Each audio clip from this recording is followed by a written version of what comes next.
Começa agora, Press Starcast.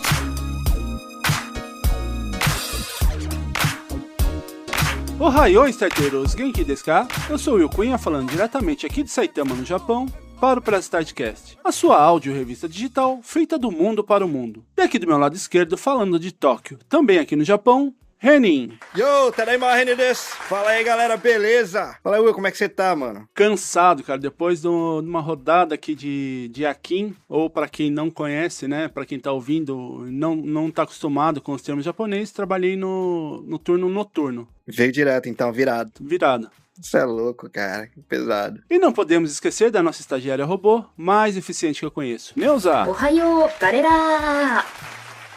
A neurodivergência é um conceito que reconhece que variações neurológicas como autismo, TDAH, dislexia são simplesmente diferenças naturais na cognição humana e não é defeito ou distúrbio. Cerca de 20% da população global é afetada por alguma neurodivergência. E para entender um pouco sobre os desafios, as dificuldades, os mitos e até curiosidades, trouxemos alguns convidados para participar desse bate-papo. Falando de São Roque, em São Paulo, Jujuba. Olá, pessoas. Tô animada aqui. Tudo bem, Jujuba? Tudo bem. Chocada que você está trabalhando direto. Meu Deus.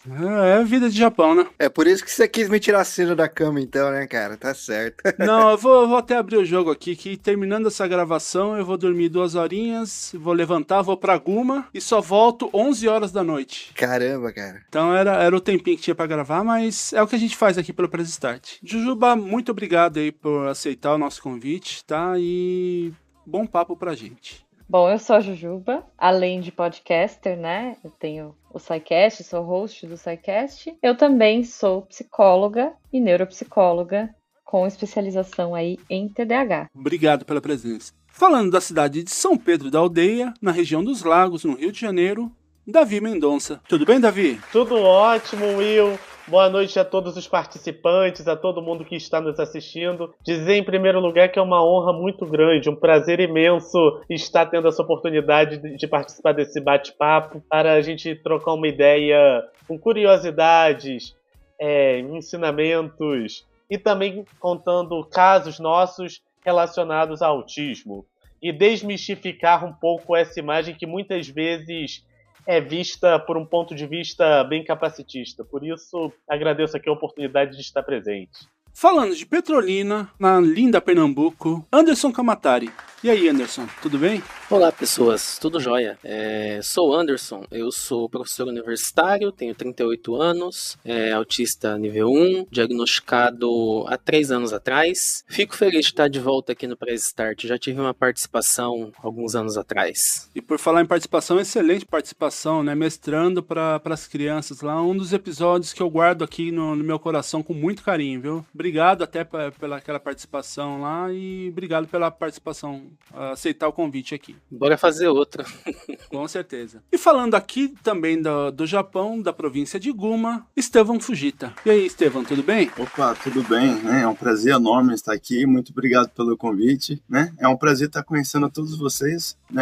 Não falo tão bem como vocês, tenho um pouco de dificuldade na fala, né? Mas já me sinto muito à vontade aqui, que vocês são todos humildes e obrigado pela essa oportunidade. E o Estevão, eu conheci ele na Brazilian Day, né? O festival que teve aqui no Japão. A primeira vez que teve em Guma, eu fiquei maravilhado com a história que ele... Eu tava ajudando o Carlinhos lá, né?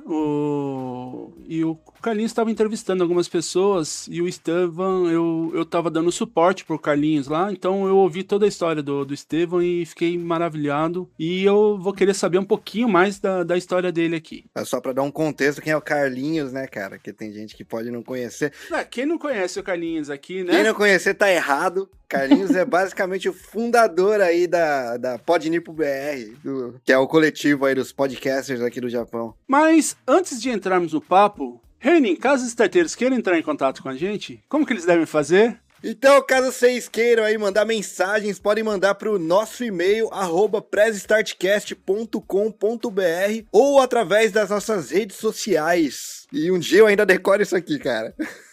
Boa, Reni. E como o Andrei não tá aqui hoje, eu vou fazer as vezes dele, falando aqui as nossas redes sociais, Facebook, Instagram e YouTube, @PrezStartCast Oficial e X ou Twitter, como você queira chamar, PrezStart_Cast. Lembrando, né, também que você pode assistir alguns episódios e ouvir todos lá no YouTube. Então, já sabe, né? Deixa seu like, compartilhe e comente lá também para que o YouTube recomende aí o nosso canal para mais pessoas. E se você gostar desse projeto e quiser nos ajudar, você pode nos apoiar através do apadrinhamento. Você pode nos apoiar através do Apoia-se em apoia.se/PrezStartCast. E se você morar fora do Brasil, através do Patreon, no patreon.com/PrezStartCast. E também, se você quiser nos apoiar de uma forma individual e não quiser se cadastrar em nenhuma plataforma, você pode fazer através do Pix. É só usar a chave prezstartcastoficial@gmail.com. Aí é só você deixar sua mensagem lá e qualquer um dos podcasts aqui da casa a gente lê a sua mensagem. E também, se você estiver precisando de editor, é só entrar em contato com a Drica. Os contatos dela estarão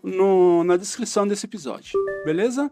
Eu acho que a gente já se prolongou demais, as apresentações já foram feitas, os recadinhos também já foram dados. Bora pro episódio? Neuza, Press Start. エバープレススタートキャスト Bom, pessoal, eu gostaria de saber de vocês, né? Para facilitar aqui, eu acho que eu vou começar com o Davi perguntando como que ele descobriu o espectro autista. Olha, eu desde sempre eu tinha uma suspeita, e eu falo de mim para mim mesmo, de que eu me encaixava no espectro autista. Porque eu sempre tive muitos movimentos repetitivos, eu sempre fui daquelas pessoas de que, quando me empolgava, começava a bater palma com frequência, pular com frequência e tal, algo que era até visto. Eu, desde pequeno, eu sempre tive um comportamento atípico comparado com os demais, e isso sempre me fez suspeitar, eu falo de mim para mim mesmo, que eu estava dentro do espectro autista. E isso porque quando eu me empolgava, ficava alegre com algum acontecimento e tal, eu apresentava comportamentos repetitivos, atos repetitivos, tipo, batia a palma com frequência, pulava, repetia o que eu falava com muitas vezes, e isso era visto até com um olhar debochado e preconceituoso por quem estava ao meu redor, mas isso já fez a minha mãe desde cedo começar a estudar, recorrer atrás da condição que eu tinha, do diagnóstico. Minha mãe diz até que quando eu era bebê, eu era muito duro, eu não tinha muitas cognições no movimento, que eu era bem mole, sabe? Não é duro, desculpa. Minha mãe disse que quando eu era bebê, eu era muito mole. Eu não ficava, era difícil de eu ficar duro. Eu tinha dificuldade na cognição de me movimentar. E com isso, ela já começou a suspeitar que eu me encaixava em alguma dessas condições. Aí ela me levou para uma fisioterapeuta e também onde eu comecei a fazer fisioterapia para engatinhar, e também ela me levou para aula de natação. Na época eu tinha só 6 meses de idade. E foi aí que eu comecei a ter mais segurança para criar minha postura, para começar a andar de maneira... E foi depois da natação e da fisioterapia que eu comecei a andar com mais postura, ter mais segurança na minha cognição. E depois disso, minha mãe reparou que simples atos, simples gestos me fascinavam como se fosse a coisa mais mirabolante do mundo. Por exemplo, uma coisa que chamava muita atenção era que eu mal podia ver um ventilador, uma roda de carro girando, que eu ficava numa brincadeira, rodando. E isso por si só já começou a despertar um olhar de que eu era uma criança típica. Aí ela foi percebendo esses comportamentos ao longo do meu crescimento, e em 2017, quando eu tinha... Peraí que deixa eu fazer as contas aqui. Quando eu tinha de 14 para 15 anos, ela conversou comigo e falou comigo sobre que eu me encaixava dentro do espectro autismo com a maior naturalidade, com o maior amor, me dando apoio para eu ser quem sou e deixando claro que o problema não está na pessoa que você é, não está na condição que você tem. O problema está na sociedade querendo tirar a liberdade de você ser quem você por natureza é. Pô, seja pro que for, apoio dos pais é sempre foda, né, cara? Muito fundamental. E que legal, né, que ela também estava preparada, porque apesar disso não ser algo assim muito mais impactante desse jeito, mas às vezes os pais não estão preparados e acabam se assustando e assustando ainda mais a criança, no caso, ou o jovem, né? E às vezes até atrapalhando por isso no seu desenvolvimento, no seu crescimento, na sua aceitação. Você tem irmãos, Davi? Eu tenho um irmão por parte de pai. Um irmão por parte de pai. Meu pai, sem ser da minha mãe, da mulher com quem meu pai foi casado depois da minha mãe, eu tenho um irmão de 7 anos que se chama Vicente. Entendi. Né, que pô, sua mãe parece absurdamente experiente, assim. Eu imaginei que você tivesse um irmão mais velho, coisa assim. Pô, parabéns pra sua mãe, de verdade, cara. Sim. Valeu. Eu queria fazer uma vírgula aqui, é que só para os ouvintes, né, já ficarem atentos a alguns termos que a gente vai colocar, né, então seria aqui momento enciclopédia. Uma palavra que talvez não seja muito comum para as pessoas, e o Davi falou algumas vezes, é atípico. Hoje é um termo que é muito utilizado para as pessoas, para referenciar comportamentos e etc., que fogem do padrão. Então o padrão seria o típico, a pessoa que é típica está dentro da média, e o atípico é aquele que foge dessa média. Então, a gente não gosta muito de... não é muito mais usado o termo tipo normal e anormal, que era usado durante um tempo, porque isso soa, de certa forma, um pouco preconceituoso, um pouco agressivo. Então é uma questão de típico e atípico. Inclusive tem uma série na Netflix que tem esse nome, né? Atypical. Muito boa, por sinal. Recomendo. É isso aí. Olha, boa recomendação isso daí. E até aproveitar, Anderson, né, que como você já engrandeceu aqui com algumas informações, e para você, como foi essa descoberta? Cara, foi um tanto quanto, como posso dizer? Bom, não tem como eu fugir de falar da minha profissão. Eu sou professor universitário, trabalho num curso de licenciatura, então, apesar da minha área física, a física sem educação mesmo, tá? A física das ciências exatas, mas toda a minha formação acadêmica, mestrado, doutorado, foi para a área de ensino. E quando eu ingressei no ensino superior, há 10 anos atrás, inclusive vai fazer 10 anos daqui a alguns dias, dentro do curso que eu trabalho, até em função de exigências legais, a gente precisa discutir educação inclusiva, porque existe já uma lei no Brasil que precisa ter no currículo de formação de professores essa discussão sobre a inclusão de determinados assuntos relacionados às pessoas, como que as pessoas que possuem algum tipo de diferença, né, das demais, seja com deficiências físicas ou com algum tipo de neurodivergência, etc. E aí, uma das principais dificuldades que os nossos alunos, futuros professores, encontravam era a presença de estudantes ou já com diagnóstico fechado ou com a suspeita ainda em investigação do espectro autista. Então, dentro das disciplinas do curso, uma das disciplinas que era direcionadas à questão da educação inclusiva, que então a gente deu um foco mais na discussão do espectro autista, que é uma disciplina que tem um caráter um pouco diferente, que tem aspectos de pesquisa, ensino, pesquisa e extensão na disciplina, que precisa ser uma disciplina que é discutida entre vários professores, então não tem um professor único, justamente porque vai ter essa orientação para essas atividades de extensão e de pesquisa. Então geralmente é uma disciplina que para cada 5 alunos tem um professor, o planejamento é conjunto, os professores trabalham todos em conjunto, só que no momento de orientação divide. E aí o que acontece? Eu tenho uma regra na universidade que exige que o professor participe desse tipo de disciplina, que é chamada de núcleo temático, a cada 2 anos. E aí, por conta da obrigação, eu tive que participar justamente dessa, que é discutir o espectro autista, e que a professora que estava coordenando trouxe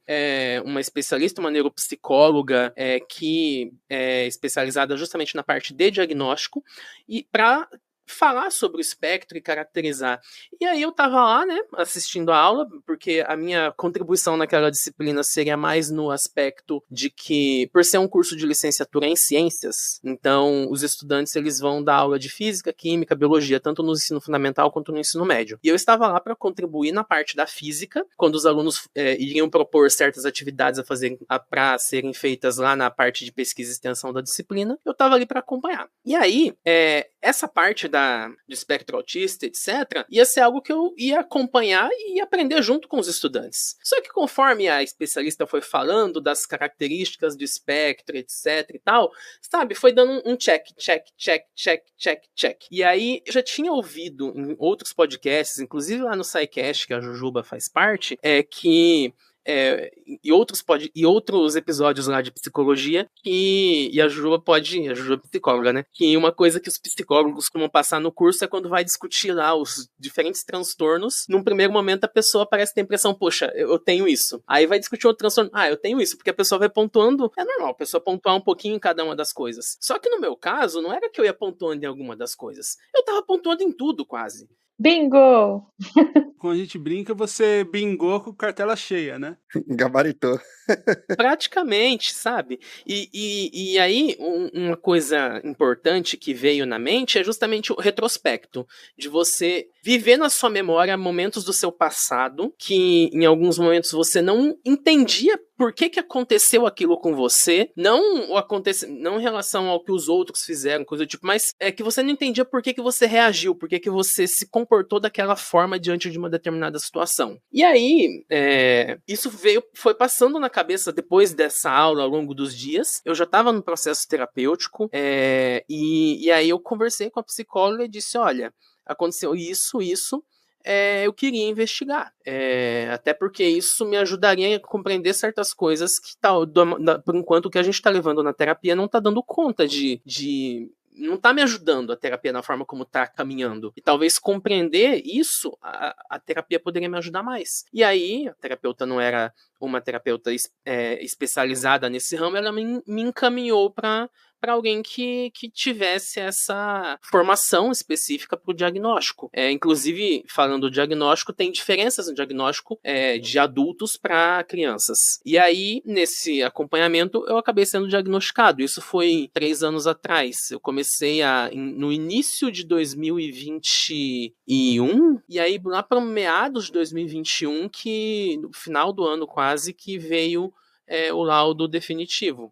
Que veio já, que deu para bater o martelo com todos os testes e tal. E assim, ao longo do cast eu posso expandir um pouco mais sobre as minhas experiências de vida, mas eu queria ouvir um pouco os colegas. E aí depois a gente pode falar até um pouquinho, acho que é importante para nível de informação, esses tópicos, né, do diagnóstico, mas aí vamos deixar o pessoal falar um pouquinho, daqui a pouco a gente volta nisso. E eu até cometi uma falha aqui, né, porque eu esqueci de comentar que esse tema ele foi sugerido pelo Anderson, né?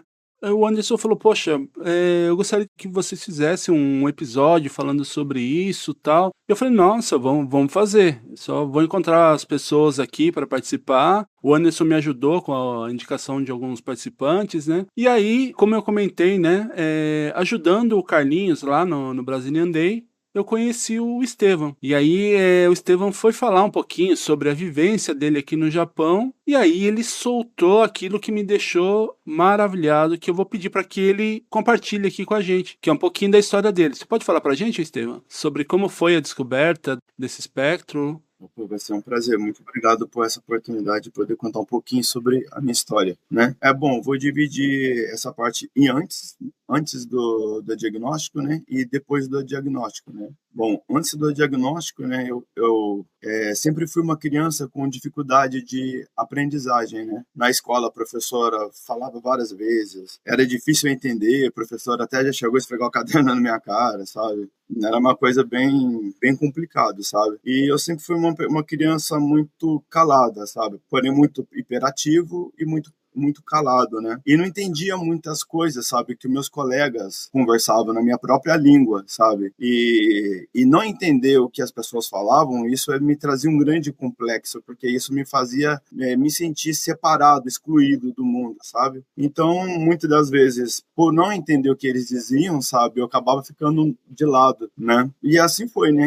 Então, conforme o tempo foi passando, né? Eu comecei a me isolar cada vez mais, sabe? E sempre fingindo que entendia. Quando as pessoas falavam certo tipo de assunto, eu estava participando, nossa, que legal, mas na verdade não sabia de nada sobre o que as pessoas falavam, né? E eu lembro que com 12 anos, né, as pessoas já estavam arrumando os documentos para eu poder vir para o Japão, querendo que eu já viesse para o Japão trabalhar, sabe? Todo mundo arrumando os documentos, ajeitando, entendeu? Aí eu consegui vir ao Japão aos 17 anos, né? Vim sozinho, né? E chegando aqui, o meu quadro ainda piorou, né? Porque a gente trabalha, né? Passa o dia todo na fábrica e vai para casa. Como eu, né?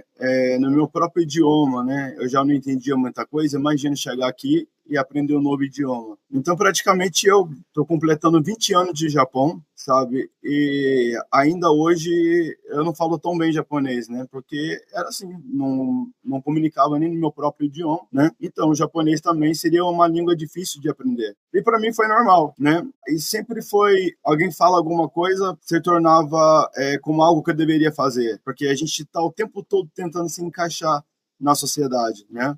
Então as pessoas falavam, pô, já tá chegando a uma certa idade, você não vai casar? Eu falei, caramba, eu tenho que casar. Aí casei, tive filhos, né? Tem 2 meninas que moram comigo e descobri que minhas filhas têm autismo, né? Estão dentro do espectro, né? E aí, quando eu descobri isso, sabe, eu fui entender o que era o autismo, eu comecei a me identificar, né? E aí eu comecei a ir atrás também, e aí eu comecei a entender por causa de o porquê de muitas coisas no passado que eu não conseguia. Por exemplo, uma das coisas que do passado teve uma feira de ciência, né? E aí cada aluno era estipulado ficar um determinado tempo, né, na mesa lá atendendo. Quando chegou a minha vez, simplesmente eu fugi, sabe? Não ficava correndo em volta lá tudo porque aquilo era difícil para mim. E os professores antigamente não tinham informação, sabe? Então eu lembro que o professor falava, olha, todo mundo ajudou, menos uma pessoa. Eu sempre era o aluno rebelde, o aluno que não obedecia, e na verdade eu tinha essa dificuldade, sabe? E eu ficava sempre rindo sem graça, mas na verdade por dentro de mim, porque eu não consigo fazer, sabe? E aí reclamo pros pais, os pais cobram, você não serve, você não presta, você é vagabundo, um monte de outras coisas, sabe? Né? Aí eu comecei a entender por causa das dificuldades, né? Então, sabe, a médica falou que a minha filha, ela não poderia viver bem na sociedade, que ela teria dificuldades, sabe? Ou seja, ela não seria ninguém na vida, né? Sendo a pessoa que teria que aposentar cedo, né? Por causa que, além dela ser afetada na parte motora, no intelectual, um monte de outras coisas, sabe? E aí eu ouvi falar sobre neuroplasticidade, sabe? E, pô, se isso é verdade, se funcionar comigo adulto, pode funcionar com a minha filha, sabe? Se eu falar pra minha filha, olha, mesmo você tendo essa dificuldade, você pode ser alguém e eu não sendo ninguém, sabe? Eu quero dizer na questão acadêmica e tudo mais, sabe? É um pouco contraditório. Então, quando eu descobri que estava dentro do espectro, ao invés de eu me concentrar na comorbidade, olha, na dificuldade, eu comecei a me concentrar, porque eu já vivia a comorbidade há décadas, sabe? Eu comecei a concentrar na minha especialidade, o que eu poderia fazer. E numa dessas eu descobri como comorbidade o TDAH. E aí eu entendi o porquê que eu não aprendi, que era falta de prestar atenção, a dificuldade de ouvir, né? Então, com os tratamentos, tomando os remédios, né, comecei a ter um autoconhecimento de mim mesmo e descobri que eu não era meus pensamentos, sabe? Que o tempo todo, tudo que vinha no meu pensamento, eu acreditava como verdade absoluta. E eu descobri que meus pensamentos, muitas vezes, me enganavam e que eu não precisava acreditar neles, né? E aí eu comecei a separar os meus pensamentos e a verdadeira essência de quem eu era, né? Ou seja, durante a minha vida eu sempre tive muito complexos, né? Nunca assumi aquilo que eu era de verdade. Por exemplo, eu sou mineiro, sou de Minas Gerais, né? Então, quando eu encontrava parentes de São Paulo, eles riam do meu sotaque, né? Então, quando eu cheguei aqui, as pessoas perguntavam de onde você é? Eu falava, eu sou de São Paulo, porque tinha um complexo, né? Uma vergonha de falar que eu era de Minas Gerais, né? Em Minas Gerais, tinha complexo de falar que eu morava em tal bairro, que era um bairro muito pobre, sabe? Aqui no Japão, tinha complexo de falar que eu era brasileiro, por Brasil não ser um país de primeiro mundo, sabe? Então, a vida toda, eu nunca vivi quem eu era de verdade. Eu estava o tempo todo, sabe? Nunca fui original, né? Então, quando eu descobri, eu comecei a ter orgulho de quem eu era, né? Comecei a entender a minha origem, o quanto é importante, o quanto é importante, sabe, saber quem eu sou, as minhas origens e tudo. E comecei a aprender isso. E comecei a ter esse sucesso, porque acredito que o sucesso não é eu ter muito dinheiro ou alcançar ali um mestrado, um doutorado. O sucesso é eu entender, sabe, para onde eu quero ir, desde aquele momento começar nessa trajetória e não parar mais, sabe? Então, eu descobri há 4 anos atrás o TDAH, tomando um remédio, me ajudando na concentração. Eu voltei a estudar, eu tinha estudado até a 6ª série, fiz o EJA, terminei o ensino fundamental, terminei o ensino médio, seguidamente, sabe, em 2022, em julho, me ingressei na universidade. Agora eu estou no meu 3º ano da minha graduação. Estou fazendo letras, porém, durante o curso de letras, porque eu comecei a fazer letras, não porque eu tenho uma paixão por letras, mas para poder aprender mais vocabulário, aprender a falar melhor o português, né? Porque aprendendo português, aí eu comecei a aprender melhor o japonês, sabe? E comecei a me comunicar melhor com os japoneses, né? A entender que eu não tinha expressão facial, porque, por exemplo, a gente tem a ressaca social, né? Então, depois, no trabalho, eu tenho um rosto muito fechado, meu rosto fica assim, ó, o tempo todo, sabe? E as pessoas sempre interpretavam que eu era uma pessoa invocada, uma pessoa que brigava, e nesse momento que eu tava assim, é o momento que eu tô sofrendo, sabe? É o momento que eu já não tô aguentando mais, sabe? Tô com ansiedade atacada, sabe? E as pessoas sempre interpretando ao contrário. Então eu comecei a aprender a linguagem corporal também, né? A melhorar na minha linguagem verbal, porque muitas vezes na minha comunicação, quando eu falava com alguém, para mim soava normal, mas para outros soava como agressividade no meu tom de falar, como imposição, às vezes numa pergunta. Então foi bem difícil. Mas, por exemplo, eu conversando com minha filha, às vezes ela se sentia ofendida e começava a chorar. Eu falei, por que você está chorando, filha? Você está brigando. Aí eu comecei a entender que o meu tom fazia ela entender isso. Começou a entender sobre esse autoconhecimento, me fez ser melhor como pessoa, né? Me fez ser melhor como pai. Porque eu, como comorbidade, tenho TDAH, e essa hiperatividade de querer fazer as coisas muito rápido, eu comecei a entender sobre o outro, né? E eu sempre cobrava muito da minha filha que ela fazia as coisas muito devagar. E eu descobri que o espectro dela, ela é devagar, entende? Então, ao invés de eu cobrá-la, sabe, eu comecei a entender, por que você não faz? Porque eu não consigo, eu tenho essa dificuldade. Ela era muito calada, sabe? Porque eu não entendendo, eu era um pai muito autoritário, sabe? Aí eu comecei a entender, comecei a fazer junto com ela, comecei a aprender, pedir desculpas para ela que eu não entendia sobre mim mesmo. E hoje minha filha é super desenvolvida, hoje ela conversa bem, fala japonês, fala português, fala inglês, né? Porém, às vezes ela demora um pouco para responder, mas ela entende bem os assuntos. Então, entender sobre o autismo, sabe? E as minhas comorbidades, sabe? Para mim, foi um autoconhecimento positivo, né? Então, eu não costumo romantizar o autismo, sabe? Ou fazer, coitado de mim, olha, eu sou autista, ou coisa assim, sabe?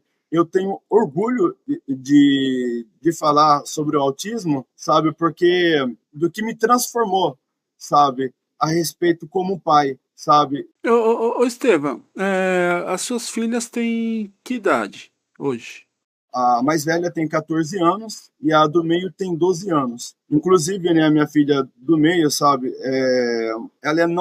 ela praticamente ela não fala, sabe? Pergunta para ela, ela mais balança a cabeça que sim, que não. E aí é muito difícil, sabe? Porém, ela não fala por opção, né? Ela veio morar comigo essa semana, ela morava com a mãe. E agora também eu vou ter esse trabalho com ela toda, né? De muito amor, de muito afeto, né? Que isso é muito importante.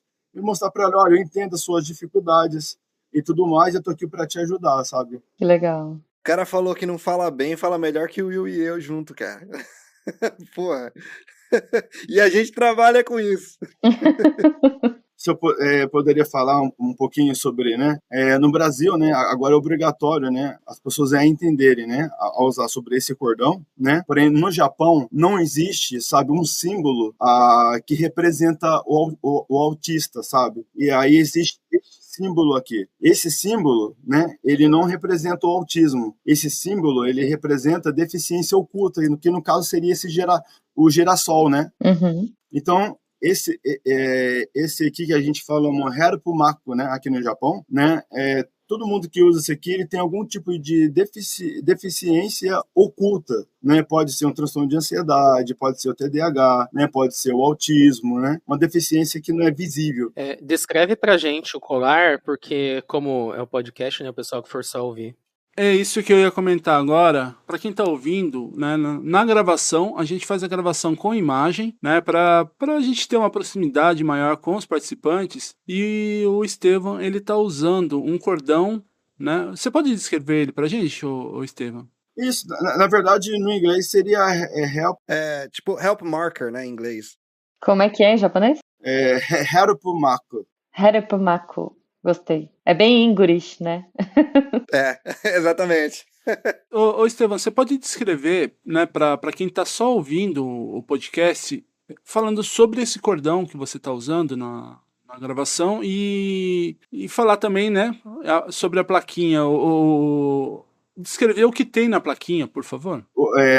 Acredito que no Brasil a maioria das pessoas já conhece, né, que esse símbolo aqui, né, do quebra-cabeça, esse representa o autista, tá? É do autismo, né? E esse do girassol, né, o autista também pode usar porque é deficiência oculta, né, aquela que não é visível. Então, esse aqui no Japão nós só temos esse, né? Não temos um símbolo que representa o autismo aqui no Japão. No Japão não tem. Aí no Japão nós usamos esse que representa deficiência oculta, que é chamado de Herupumaku. É um cartão retangular que tem um vermelho com uma cruz branca em cima e um coração branco embaixo, né? Isso. O cordão de girassol, ele tem o fundo verde com girassóis amarelos e o círculo no centro do girassol é marrom ou preto, né? Isso. Tem broche também que dá pra colocar, né? E o quebra-cabeça, o lado com quebra-cabeça é todo colorido. E o quebra-cabeça é meio... Vamos ver, né? Vocês podem dizer mais, mas assim, é um símbolo que atualmente já é um pouco ultrapassado. Porque o símbolo que a comunidade autista escolheu é o infinito. Eu ia falar até disso. Então, assim, eles poderiam ter colocado o infinito aí. É o símbolo do infinito com todas as cores.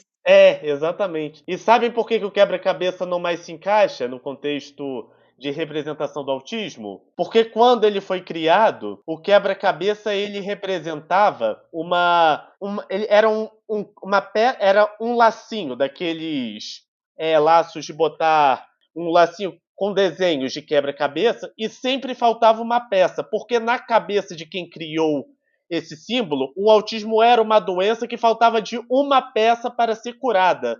Algo que hoje está totalmente ultrapassado, uma vez que o autismo não é doença e também não tem cura. O autismo por si só é uma condição, deixar isso claro, não é doença. Eu até acho, sinceramente, a denominação transtorno do espectro autista, eu acho o transtorno muito inadequado porque passa uma impressão de problema, de algo desesperador, de algo relacionado à dificuldade num sentido mais preconceituoso e capacitista que vocês possam imaginar. E o autismo não é isso. O autismo ele é uma condição neurológica em que o processamento diferencial e o comportamento é diferenciado comparado com os demais. Já que você puxou o gancho, a gente poderia até aqui já falar um pouquinho, então, duas coisas, né? Tanto da questão do diagnóstico, como também que o Estevão falou das comorbidades, né? Que tem o espectro autista, e aí vem, junto com o espectro autista, não é incomum, não quer dizer que seja comum, só que não é tão incomum assim, encontrar junto a pessoa que tem o espectro autista, encontrar também algumas outras condições, e aí eu vou destacar duas que eu acho que são as mais comuns dentre as várias possíveis, que são o TDAH, o transtorno de déficit de atenção e hiperatividade, e o AHSD, que é altas habilidades e superdotação. E aí a Jujuba poderia aproveitar e falar um pouquinho dessas condições aí para a gente poder entender o que é esse pacote. Lembrando que são coisas distintas, mas que não é mais comum você encontrar autistas que tenham TDAH ou AHSD do que o contrário, do que encontrar pessoas que têm essa condição e não sejam autistas. Então, geralmente é uma coisa que geralmente é mais fácil vir tudo junto, ou ser só autista ou ser autista junto com isso, do que ser isso e não ser autista. Não tô dizendo que não tem, só que aparentemente, os dados mais que a gente vê nos estudos mostram que existe, parece que alguma correlação, alguma associação, eu não vou saber o termo técnico adequado, mas é mais comum você ver isso junto do que não. Fala aí pra gente um pouco, Jujuba. Aliás, se puder definir um pouquinho, qual que é o segundo termo que você falou, Anderson? Desculpa, o primeiro é o TDAH, o segundo eu não conhecia. TDAH, o segundo é o AHSD. AHSD, se puder dar uma definida.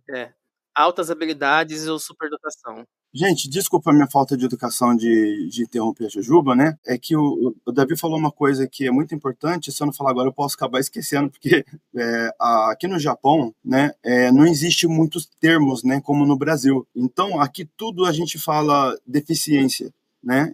Inclusive, por exemplo, algumas pessoas ouvindo esses termos em português, né? E quando for, vamos supor, vai com algum tradutor, o tradutor vai ter dificuldade de ter essas traduções, e muitas vezes a pessoa vai falar, pô, esse tradutor é inadequado, sabe? É porque não existe esses termos em japonês, né? Aqui é bem atrasado, né? Em questões sobre isso, né? Então aqui tudo a gente fala shogai, shogai é deficiência. É uma coisa, inclusive, que a gente comenta bastante nos episódios sobre o atraso na parte da medicina aqui no Japão.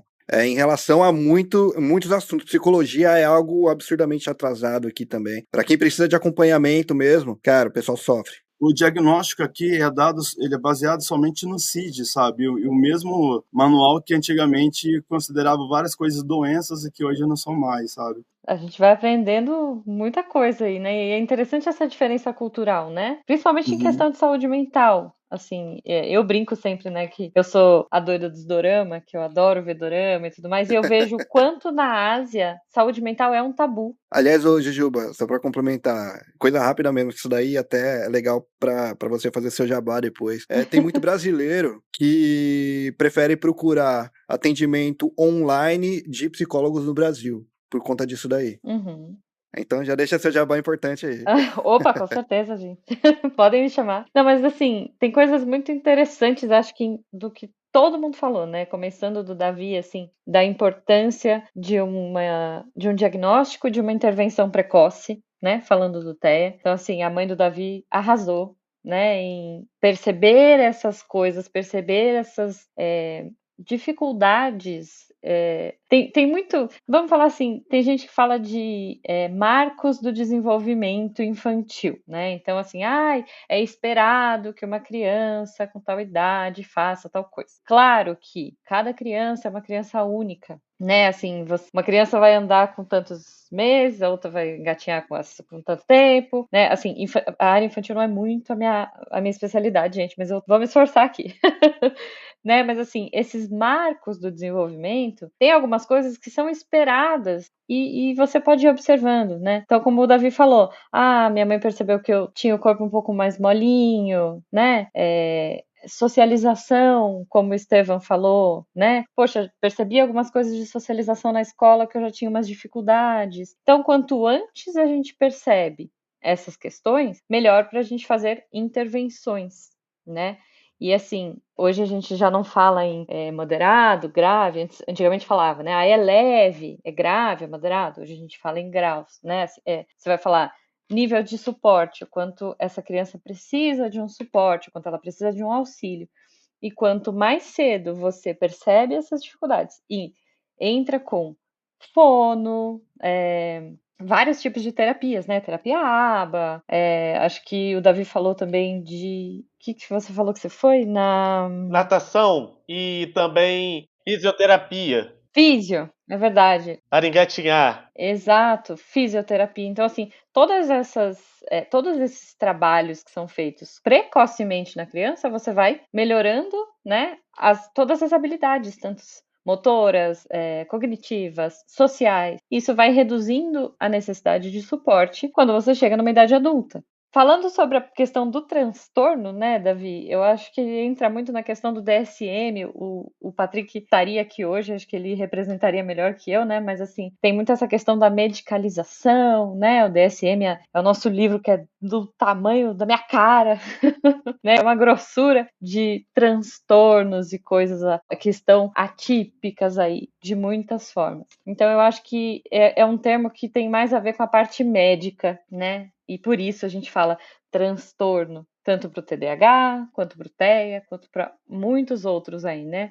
Questão, sei lá, transtorno bipolar, enfim, muitas coisas. Mas então eu acho que seria uma nomenclatura médica. Jujuba, mas será que isso não tem a ver com a questão de que é porque é muito mais uma questão clínica, porque a pessoa, se ela pontua em vários aspectos ali do diagnóstico, mas ela tem uma vida tranquila, no qual esses aspectos do espectro que ela pontua não causam incômodos ou uma baixa qualidade de vida para ela, então a pessoa pode de repente estar no espectro, mas ela já aprendeu a conviver com as características do espectro a tal ponto dela não precisar de um suporte. Então, imagino eu, e aí eu estou fazendo aqui uma suposição, né, de que talvez a nomenclatura do transtorno, ela viria acompanhada justamente dessa necessidade clínica de um acompanhamento, porque a pessoa está com uma qualidade de vida inferior àquela que ela poderia ter em função das características que ela apresenta dentro do espectro. Então, talvez, a gente pode ter pessoas que estão no espectro e não têm um diagnóstico porque não necessitou um acompanhamento, então não precisou diagnosticar. Ao passo que aquelas pessoas que, por conta de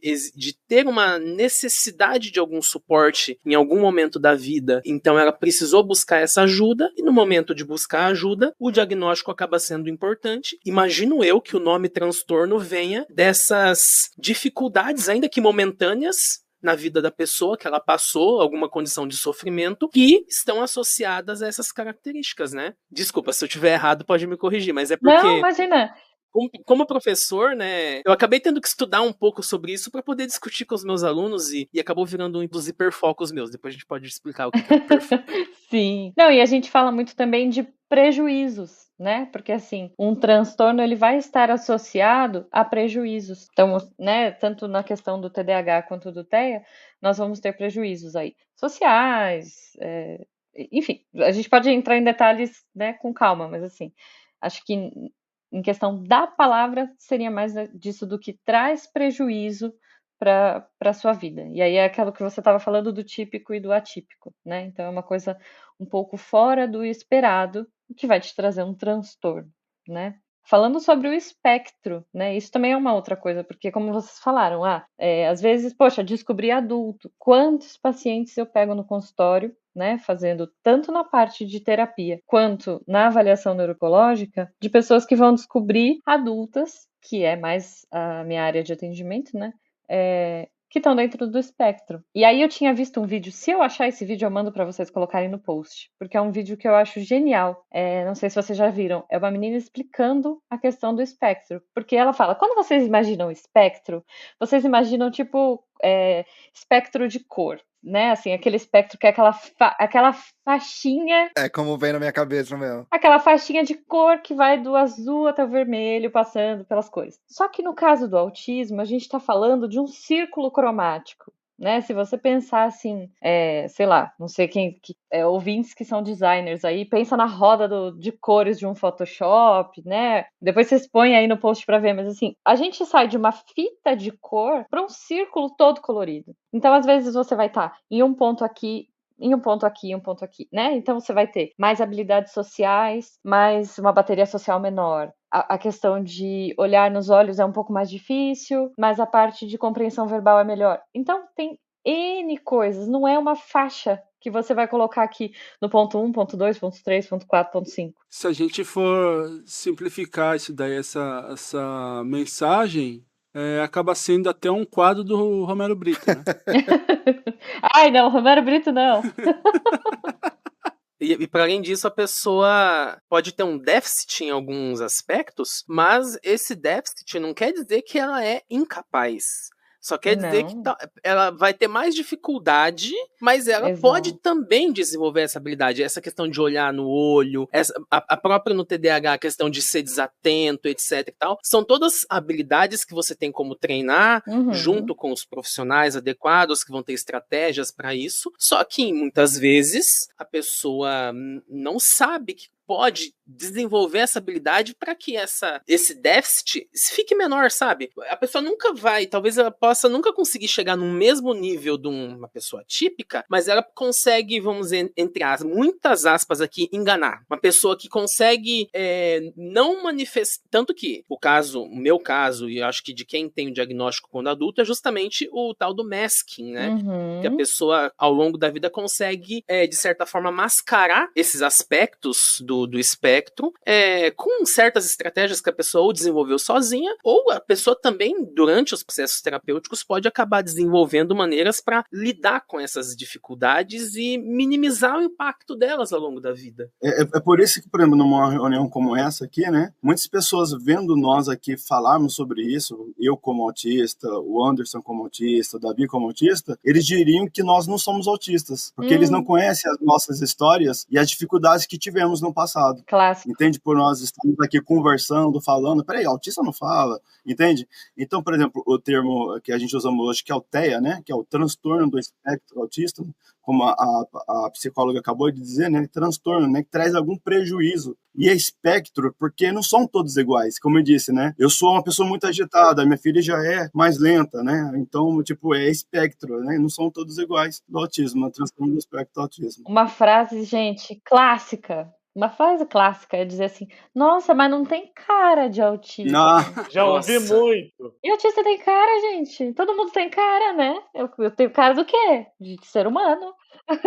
Isso aconteceu na escola, sabe? A professora, ela foi dar a escola brasileira aqui no Japão. Ela foi dar uma prova, né? E aí, quando ela pode passar a prova, falou assim, ainda bem que não tem ninguém autista aqui com algum problema mental, né? Porque aí eu posso passar a prova igual para todo mundo, né? Aí minha filha ouviu aquilo e eu falei, peraí, eu sou autista, né? Ela falou, não, você não é autista. Autista é fulano de tal lá, de tal série. Entende? Digo, pô, ela não conhece a minha filha, não conhece a história dela. Embora ela tenha evoluído, ela não sabe o trabalho que eu tenho com ela, porque para a criança evoluir, não é levar ela no hospital. Os pais têm que ter um grande trabalho em casa também. É que você tocou num ponto agora que me fez lembrar, eu falei aqui no começo da conversa que eu tinha algumas suspeitas de que eu era autista antes de eu ter o diagnóstico certo e antes da minha mãe conversar comigo.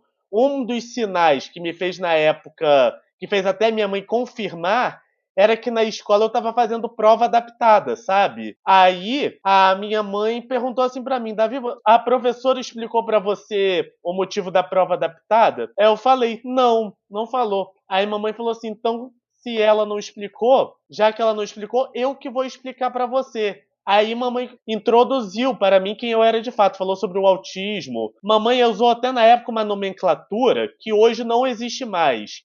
Porque eu me apresentei, mas eu não falei em qual nível que eu tô. Eu sou nível 1 de suporte, igual o Anderson. E na época, essa condição era chamada, de uma maneira até capacitista, de síndrome de Asperger, que até caiu. Que é capacitista porque a síndrome de Asperger, a definição dela parece que o nível 1 de suporte, quem é autista nível 1 de suporte é superior aos outros autistas, o que não é verdade. Exatamente. Aí na época, quando falavam ele tinha síndrome de Asperger, a impressão que se passava na definição era de que os Aspes, que eram como eram chamados quem tinham essa condição na época, eram superiores aos demais autistas, algo que, como eu falei, é pura balela. Aí, depois eu também descobri que esse termo caiu porque o médico alemão que descobriu essa condição, que era o Hans Asperger, ele descobriu essa condição, mas ele isolava, ele segregava as pessoas de nível 1 de suporte para depois torturá-las. E ele depois ainda descobriu que ele tinha ligação com o nazismo. Caramba, cara. Aí que acabou de vez essa nomenclatura. Mas durante muitos anos eu peguei ainda. Eu sou autista, eu tenho síndrome de Asperger. Tem gente que fala assim, não é autismo, é Asperger, é mais leve.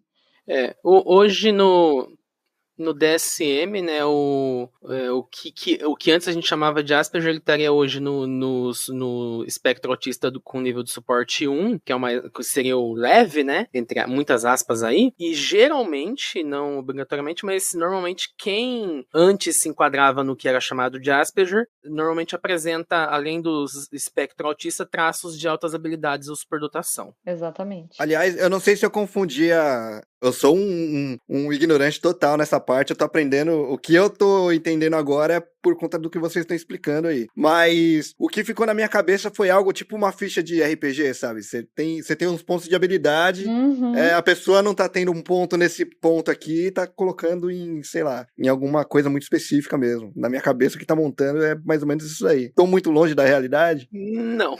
Não, faz até sentido, né?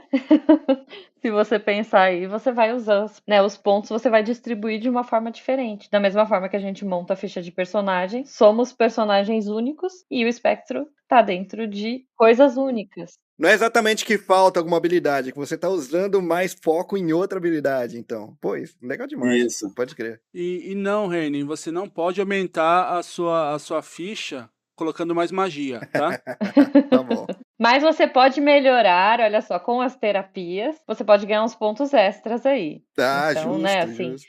melhorar as habilidades cognitivas, melhorar a parte motora, fazer a natação, como o Davi falou, né? Fono. Que eu também fiz. Olha só, tá vendo? É uma terapia muito indicada, né? Hoje nós temos múltiplas terapias aí, né, para auxiliar nesse aumento de pontos da ficha. É uma equipe multidisciplinar, né? Sim, exatamente, né? Inclusive na parte do TDAH também, gente. Reabilitação cognitiva, né? Como o Anderson falou. Fala um pouco aí do TDAH e das altas habilidades, que tem um certo cruzamento ali de algumas características que também tem no espectro, que a gente às vezes, o pessoal às vezes acha que o TDAH, a pessoa é muito desatenta, não sei o quê, mas... Eu até fui pesquisar, enquanto vocês estavam falando, né? Eu fui dar uma olhadinha aqui rápida no DSM, para ver a questão de incidência, né? Do TDAH dentro a presença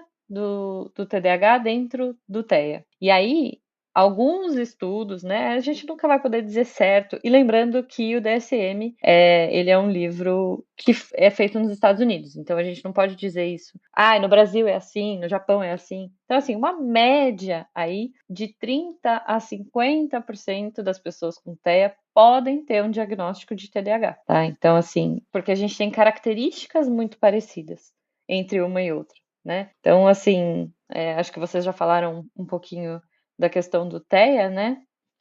Não sei se vocês querem falar um pouco sobre características, um pouco mais, mas assim, dando um resumo geral, né?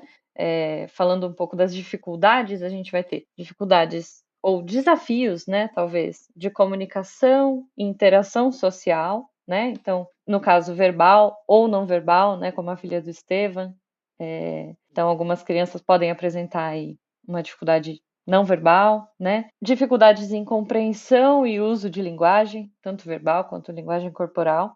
Dificuldade em desenvolver e manter relacionamento. Isso é uma coisa que a gente pode dizer que é comórbida, tanto para o TDAH quanto para o TEA, né? Porque, assim, dificuldade de manter relacionamentos, às vezes os motivos são um pouco diferentes, mas a dificuldade é parecida. É a mesma coisa que a gente vai falar assim, necessidade de rotina, né? No caso do TEA, é uma necessidade de rotina por seguir padrões, por gostar, né, das coisas mais fixas ou por uma certa rigidez cognitiva, mas no caso do TDAH também tem, né, tanto a parte de rigidez, de gostar das coisas meio ali do jeito que são, e pelo fato de se elas não tiverem do jeito que são, a casa vira um caos e a pessoa não sabe mais onde estão as coisas, Então, assim, os motivos às vezes são um pouco diferentes, mas as características são parecidas. Então, a necessidade de rotina pode ser por razões diferentes, mas elas existem nos dois casos. Ô, Jujuba, eu queria fazer uma pergunta, tá? Mais uma vez, se a gente estiver falando besteira aqui, vocês três aí, vocês quatro, podem corrigir a gente. Que nem antigamente falava, por exemplo, na questão de depressão. Ah, depressão é frescura. Hoje a gente sabe que não, que é uma coisa muito séria. E daí vem essa questão do autismo, TDAH, e muito disso, né, acaba se confundindo com a questão do celular, por exemplo. Por quê? Antigamente a gente trabalhava mais a imaginação, porque lia muito livro, prestava mais atenção, focava mais nas coisas. E hoje com esse celular, com Reels e essas coisas que é 5 segundos e vai, acaba aumentando a nossa dificuldade de focar em alguma coisa. E aí as pessoas acabam confundindo essa falta de exercício no foco com TDAH ou outros espectros. O quanto isso atrapalha no diagnóstico do autismo, por exemplo? Cara, muito pouco, porque assim, a gente tem instrumentos muito específicos para isolar e diagnosticar, né? Então, assim, a gente consegue ver o que é uma falta de atenção, né? Às vezes eu atendo bastante adolescente no consultório, por exemplo, que já vem quase fazendo a dancinha do TikTok com sintomas, né? Então só falta apontar, assim, tipo, as coisas que tem. Ah, eu vi no TikTok, eu acho que eu sou assim. Quando a gente vai fazer, né, a avaliação e a gente coloca os instrumentos regulamentados, né, assim, a gente dá uma exigida no cérebro daquele paciente para que ele mostre pra gente, e às vezes ele nem sabe o que ele está fazendo, porque eu não vou sentar na frente dele e falar assim, você tem dificuldade de prestar atenção? Sim ou não, né? Você esquece seu material escolar? Sim ou não? Você sabe qual é o dia da sua matéria?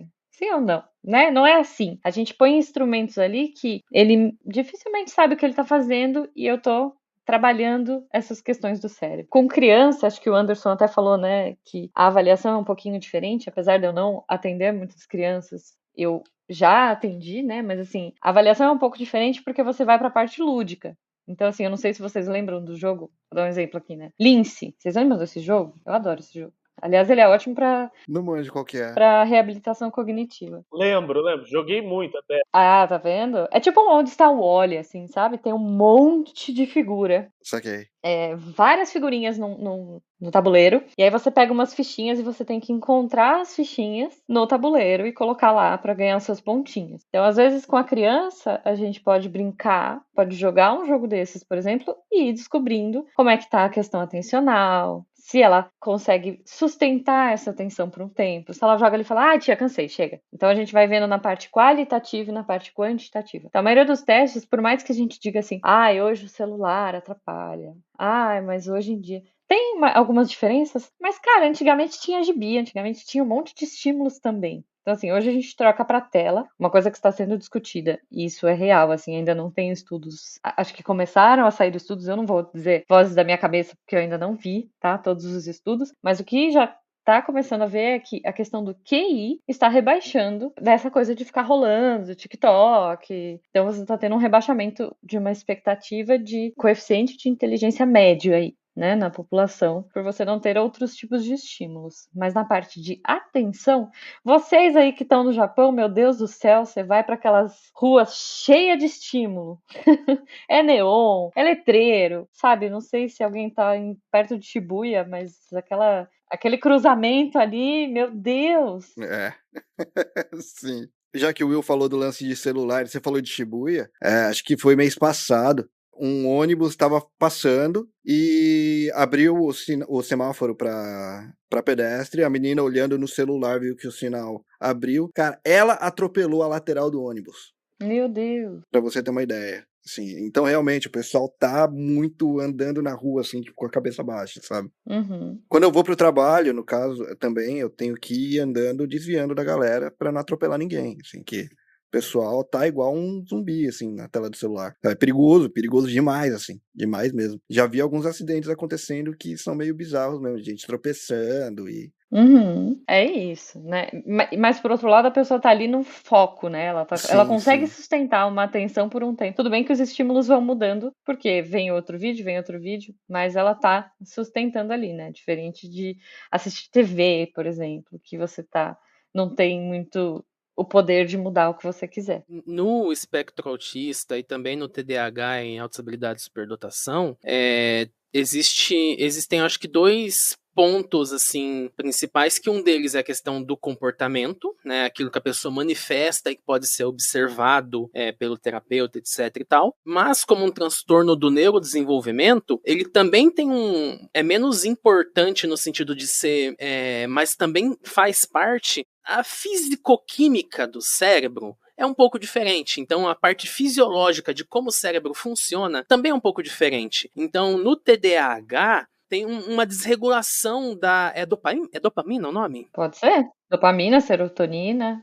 Isso, as duas. E aí tem os medicamentos que ajudam a chegar um pouco mais num padrão, assim, para minimizar essa desregulação. Só que aí a questão da pessoa precisar buscar estímulos, por exemplo, uma coisa que pode aparecer em quem tem TDAH, no espectro autista, é algum tipo de compulsão, algum comportamento, por exemplo, uma compulsão alimentar ou de alguma coisa, que muitas vezes é aquela dose de dopamina que a pessoa está precisando para poder chegar num nível. E aí, problemas de comportamento ansioso, comportamento repetitivo, muitas vezes vem como uma forma de autorregular. Então, a pessoa está num comportamento ansioso, ela tem que descontar em alguma coisa. Aí tem aqueles fidget toys, aqueles brinquedinhos que você tem na mão, tipo, que você roda na mão, tem alguns que você manipula. Tem gente que costuma andar, às vezes, fazendo alguns movimentos no dedo, pessoa que está parada... Bolinha, tá parada, mas tá balançando a perna. Aí nos casos um pouco mais típicos da gente ver na televisão, mas antigamente, eles ficarem balançando assim pra frente e pra trás, são comportamentos estereotipados que fazem parte de um momento de autorregulação. A pessoa tem alguma questão de ansiedade, de necessidade, ou não sei se de excesso ou de falta de serotonina, de dopamina, não sei, mas que esse comportamento ajuda um pouco a regular, às vezes dá aquela sensação de alívio, né, eu acho que essa é uma palavra legal, né, para o Estevan, Davi, é como se fosse um alívio, né, você consegue descarregar um pouco. Jujuba, eu gostaria que você respondesse essa pergunta do Anderson, né, Uhum. Juntamente comigo, né, porque é a mesma coisa que ele tá falando, né. Uhum. Por exemplo, né, eu, antes do diagnóstico, sabe, para eu poder conseguir me sentir melhor, ou para poder socializar, sabe, eu sempre tomei muito álcool, sabe? O álcool mudava completamente, eu conseguia conversar, socializar e tudo mais, entende? Só que após passar isso, eu voltava de novo a ficar no meu mundo. Sim. E realmente, confirmando o que o Anderson disse, né? Por exemplo, quando não é o álcool, é a comida, sabe? Eu, né, sou raridade, porque a maioria das pessoas autistas, elas têm seletividade com comida, né? Eu sou diferente, eu já como de tudo, eu não tenho nada que eu não goste, sabe? Eu já como de tudo, só que eu não sei o limite, sabe? Eu só sei que eu tô cheio quando eu começo a passar mal, mas, sabe, eu como sem limite. Com remédio TDAH isso não acontece, e isso me ajuda bastante, que eu tomo Concerta. Ah, legal. Olha, que legal que você consegue Concerta no Japão, hein? Porque é difícil. No Brasil parece que tem depois do Concerta, tem o Venvance, né? O Atenta, agora chegou. Tem o Venvance também, Então, aqui no Japão, até o Concerta, não tem Venvance, é proibido aqui. O Venvance... Porque o Venvance é bem mais estimulante, né? A Ritalina e o Concerta são a mesma coisa, tá? É metilfenidato. O princípio ativo é o mesmo. É que o Concerta, ele dura mais tempo. Aqui no Japão, a Ritalina a gente toma sem um cartão, sabe? Que no caso seria tarja preta, no Brasil que a gente diria, né? Agora, o Concerta... é necessário eu ter uma autorização do governo. Que loucura. Talvez pela dosagem, né? Não, o concerto em si. Então, porque se você for pensar, o Concerta e a Ritalina é o mesmo princípio ativo, né? Metilfenidato. Aí o Patrick, né, vai estar aqui falando, não, mas... mas assim, é metilfenidato, mas às vezes a dosagem é menor. Então as pessoas falam, a Ritalina, ela pode durar aí por volta de umas 4 horas. Hoje a gente já tem a Ritalina AD, Ritalina... Eu não vou lembrar o nome, gente. Mas tem uma Ritalina que A dura... vida longa do remédio, né? Entendi. Esse lance de aqui não precisar de diagnóstico nem nada para comprar a parte de Ritalina causou alguns problemas numa época aí. Que tinha alunos que estavam querendo se concentrar melhor em prova e estavam comprando adoidado, sabe?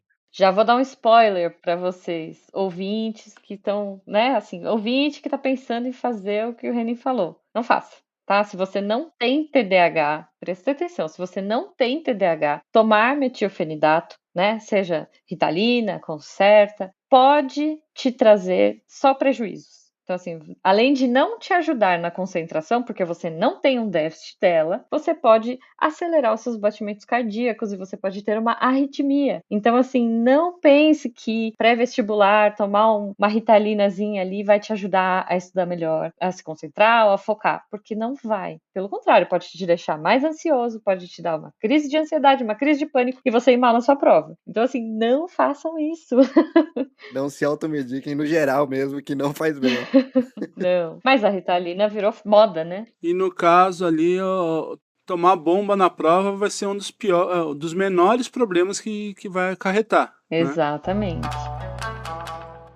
Acho que seria bom falar o termo em japonês também, porque eu acho que tem pessoas do Japão assistindo também, né? E que o déficit de atenção a gente fala Chuiketsujo Tadosho, né? Chuiketsu, como é que é? Quero aprender. Isso, Chuiketsujo Tadosho. Chuiketsujo Tadosho. Isso, que seria déficit de atenção com hiperatividade, né? Ah, exatamente. Então, e aí a gente pode falar um pouco das características, né? Como o Anderson falou. Resumidamente, né, gente? Características de TDAH. Bem resumido, né?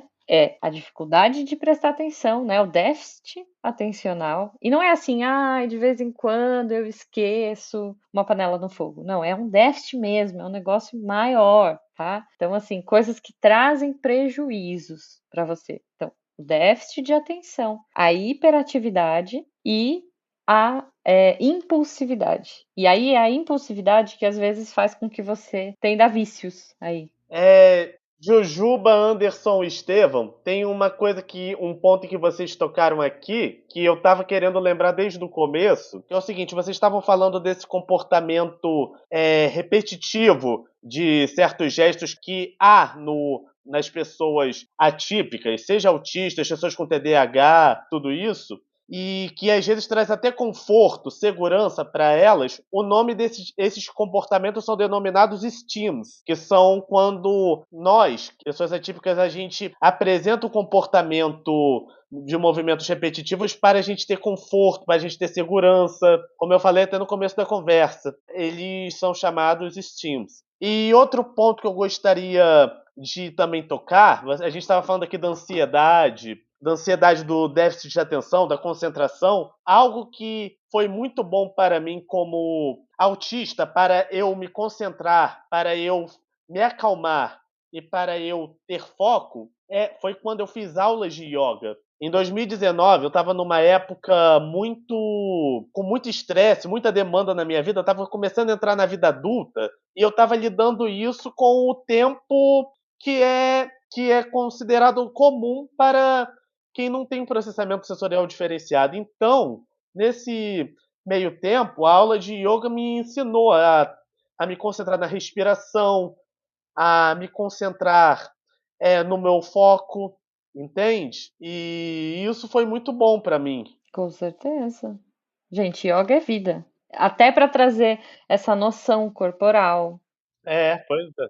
Essa percepção sensorial, que às vezes a gente tem uma hipo e às vezes a gente tem, né, muito exagerada. Até só para eu fechar, né, o que o Estevão falou da questão da alimentação e de não se perceber, às vezes, comer muito, a gente pode falar de uma hipossensibilidade. Em alguns casos acontece. Então, assim, às vezes a gente tem uma hipersensibilidade que aí vai levar, por exemplo, uma pessoa a não querer comer certas texturas, né, por exemplo, ou uma hipossensibilidade que vai fazer com que ela não perceba, sei lá, no próprio corpo que o estômago tá cheio. Então ela come, de repente ela tá muito cheia. E aí o corpo dá um aviso, mas às vezes tem esses dois extremos aí também que podem acontecer. Obrigado, nossa, eu não sabia disso.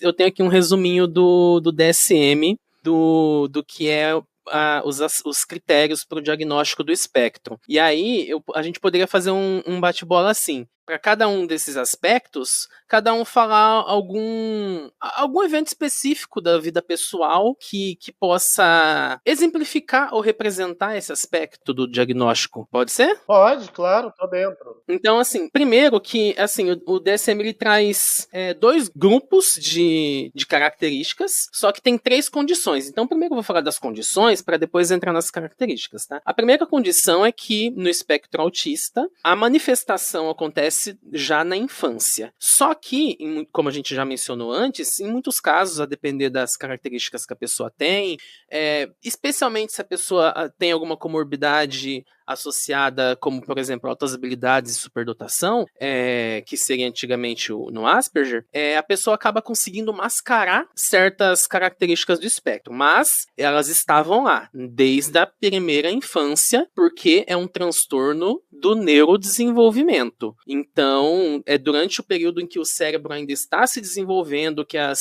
sinapses estão ali se formando, que já acontecem já começam a aparecer, vamos chamar, não exatamente sintomas, mas essas características começam a ficar evidentes, só que em alguns casos isso não acaba gerando uma como pode dizer, uma dificuldade na vida da pessoa, né, uma queda na qualidade de vida, no entanto, tá lá.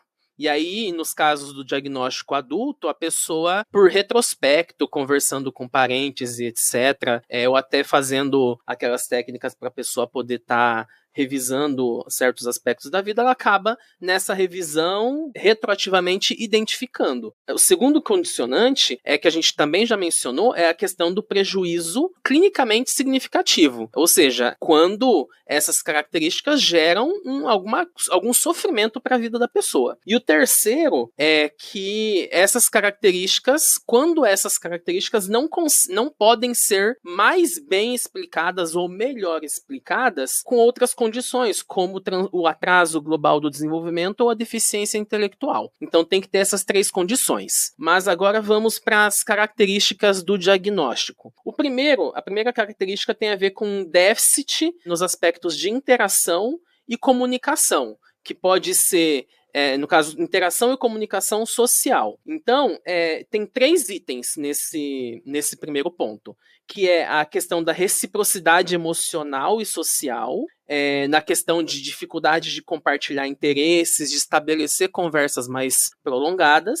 O segundo ponto nesse primeiro aspecto é a limitação nos comportamentos de comunicação não verbal para interações sociais, como a compreensão de gestos, expressões faciais. Então, tem muito aí a ver com a questão da teoria da mente, da pessoa conseguir interpretar. Por exemplo, eu tenho dificuldade de interpretar a ironia. Certas piadas eu não consigo entender, porque eu levo as coisas, às vezes, muito literalmente. Eu não consigo identificar uma pessoa quando ela está triste ou quando ela está magoada, ou, às vezes, não consigo diferenciar certos sentimentos a partir das expressões do gestual. A pessoa, se ela não verbalizar, eu não consigo identificar se ela tá chateada, ou será que ela só tá um pouco na dela ali de boa, ou enfim, sabe, você não consegue ler as pessoas pelos gestos e pelos comportamentos, tem dificuldade com isso, seria o segundo ponto. E aí o terceiro,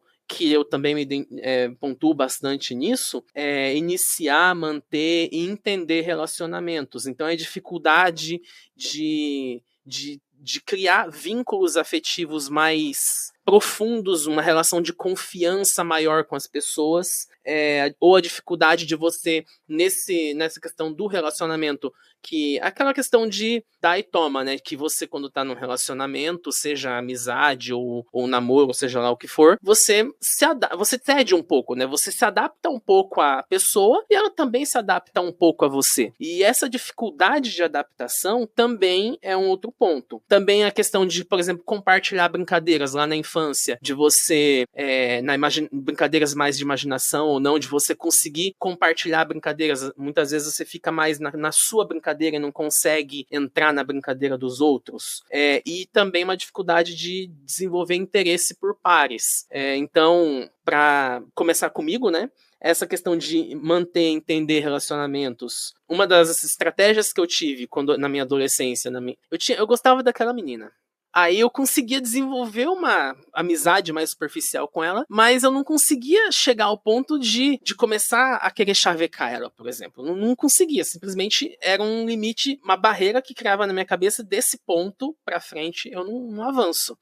Desenvolver até amizades, assim, amizades mais sinceras e profundas. Eu também tenho dificuldade, é difícil eu conseguir criar um vínculo com uma amizade com a pessoa, mas aquela amizade mais profunda, de confiança, eu chego num ponto, e desse ponto pra frente é muito difícil avançar. E aí, estratégias que eu tive durante a minha adolescência, antes de eu entrar em terapia e tal, quando eu já estava perto da faculdade, comecei, por exemplo, a fazer aula de dança. Para na aula de dança de salão eu tentar conseguir quebrar essa barreira. E aí, hoje, retrospectivamente, eu olho que eu perdi a chance de ficar com várias meninas, porque eu acho que eu tive a abertura para isso, mas na época eu não consegui ver que eu tive essa abertura. Eu não consegui fazer a leitura, sabe? E aí, hoje, conhecendo o meu quadro, eu gasto muita energia mental me concentrando para conseguir perceber quando eu estou próximo de falhar. Então, assim, hoje eu consigo ler um pouco melhor as pessoas porque eu sei que eu tenho dificuldade. Então, eu gasto energia me concentrando em tentar ler as pessoas. Por exemplo, eu gasto energia para poder entender alguns aspectos que antes eu não entendia. Então, aí chega um ponto que a gente chega lá na bateria social, que chega um momento que você extenua e aí você tem que se isolar um pouquinho para recarregar. Mas me conhecendo pelo processo terapêutico e etc., eu pude melhorar. E aí, retrospectivamente, na minha infância, eu não conseguia me sentir pertencente a nenhum grupo social. Mas eu estava em todos, mas eu não me sentia pertencente. Porque, por conta das minhas altas habilidades e superdotação, eu participava do grupinho do futebol, eu participava do grupinho do vôlei, eu participava do grupinho do basquete, eu participava do grupinho do handball, do tênis de mesa. Eu conseguia estar em todos os grupos, mas eu não me sentia pertencente a nenhum deles. Então, isso foi um masking, porque parecia que eu era pessoa super sociável, e até hoje parece um pouco isso, porque sou professor, etc e tal. Mas é um nível de socialização que tem um limite. Desse limite para frente é mais difícil de avançar. Então, nesse primeiro ponto, então, na questão da interação e comunicação social, o que vocês poderiam falar um pouco da vida de vocês sobre? Bom, muitas das vezes, né, que as pessoas acham, né, não é mau humor, sabe, é ressaca social, ou é uma das dificuldades também, né. Por exemplo, eu não tenho gagueira, eu tenho ecolalia, sabe, às vezes eu ouço, então é um pouco de dificuldade de falar. Por exemplo, quem tem TDAH também aglutina muitas palavras, sabe, então, para eu não falar aglutinado, eu tenho que falar devagar, e esse devagar para mim é muito estranho, sabe, mas só que para vocês é normal, né, e às vezes acaba parecendo robótico a maneira de falar, sabe, e outra também, muitas das vezes o TDAH, ele pensa tanto, tem tanta coisa para falar, sabe, que ele acaba falando demais, sabe, e ouve menos, e isso faz com que as pessoas possam interpretá-lo errado, que ele é uma pessoa egoísta, que ele só quer falar de si mesmo e não quer ouvir o outro, sabe, isso também, as pessoas confundem muito o TDAH com uma pessoa egoísta, sabe, que pensa somente em si, né, e a questão da reciprocidade também, na verdade, eu só aprendi o significado da palavra reciprocidade depois dos 30 anos. Hoje eu tenho 37. Quando me fala, você não é recíproco, eu falo, eu sou assim. Aí eu vou pesquisar o que era reciprocidade. E aí eu descobri que eu não era recíproco, entende? Aí eu comecei, caramba, eu preciso ser recíproco. Hoje eu ensino meus filhos, tem que ter reciprocidade, tem que ter, né? Então, isso é um pouquinho da minha experiência. Eu tenho Direchou Espectrorama, né, que é o TEA, né, e que muitas das vezes também isso me afeta. Do nada eu tô muito triste, sabe? Tô muito triste, e quando eu tô triste, extremamente triste, sabe? E quando eu tô alegre, eu tô demasiadamente alegre, sabe? Então, por exemplo, se acontecer alguma coisa muito ruim, sabe, e eu fico pensando demais, eu sou diagnosticado também com desassociação cognitiva. Isso faz com que o meu cérebro, ele desliga, e aí eu desmaio, né? Com esse prejuízo, eu já rachei a minha testa, acho que não dá para ver aqui, né? Eu já quebrei os meus dentes, sabe? Então, eu desmaio também. Muitas vezes somente desmaia, levando alguns segundos, 1 minuto, não demora muito. E às vezes o meu corpo, as pessoas que me contam, né, parece que o meu corpo começa a tremer uma parte, sabe? Como se fosse epilepsia, mas não é epilepsia, né? Que é uma das coisas que acontece. Bom, acho que, né, deixar os outros falarem. Bom, algo que se encaixa, eu acho que nessa limitação da reciprocidade emocional e social, um episódio que me vem muito na cabeça é que, como eu sempre tive essa dificuldade de interpretar ironia, de sacar que a pessoa está fazendo uma brincadeira, contando uma piada, porque às vezes falava num tom meio sério, eu acho que quando eu entendia, o pessoal não conseguia captar que eu tinha captado aquela ironia ou aquela piada. E um episódio que veio muito na cabeça quando vocês falaram disso é de uma vez que eu estava na escola, aí eu vi um professor de química falando o seguinte, que, se não me engano, eu acho que foi o inventor da tabela periódica que também inventou a cachaça, e que era um beberrão mesmo, sabe? Um alcoólatra dependente da cachaça que ele criou. Aí ele comentou assim, numa ironia, para ele e para uma outra professora que estava perto na hora. E eu também estava perto disso. A turma não ouviu esse comentário.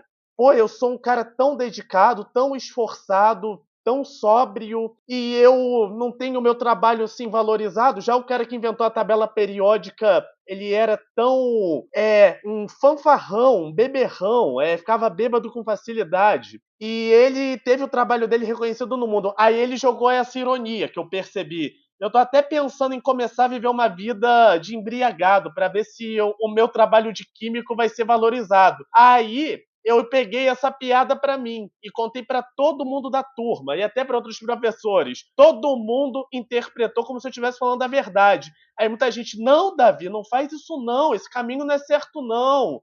Eu tive que explicar que eu estava sendo irônico, porque eu falei com ironia, sabe, num tom sério, mas no fundo era piada.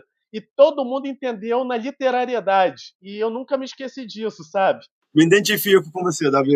Também. Pois é algo que é muito comum para quem sabe que a gente tem dificuldade de interpretar algo literal. Quando a gente alcança esse estado, a gente alcança esse nível, a gente é mal ainda interpretado como se a gente estivesse ainda lá atrás, como se a gente ainda tivesse dificuldade. Isso. Poxa vida.